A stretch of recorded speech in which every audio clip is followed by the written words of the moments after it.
Mini vlog pergi ke Banda Aceh.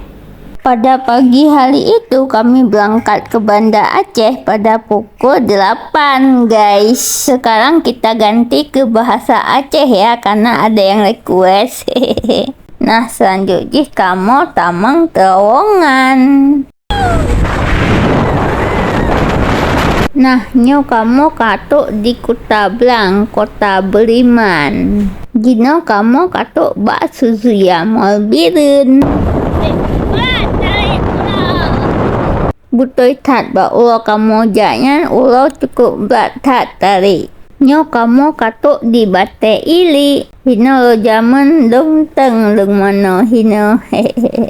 Sang cuaca suum lagi opah tatnya tamuno di Bate Ili. Gino kamu katuk bak jalan tengah Jipegan. Nah Gino kamu katuk bak Gunung Selawah. Nah kamunya katuk bak Masjid Saren tu ya solat Jumat.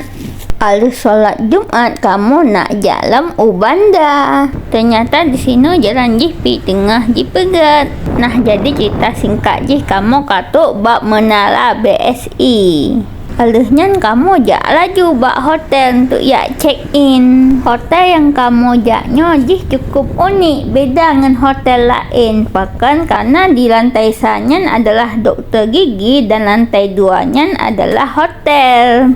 Jadi lonyo nak check in ile segeram Tamang Kamba. Mau check in kak? Harga jih murah tak cuma 150 ribu karena melompat 2 buah kasur. Alihnya dom pemandangan jih di luar cukup batat indah. Pokok jih hino je tak pegah mengatat tak hino. Rekomendasi bagi dong tu awak donah ne booking hotel hino.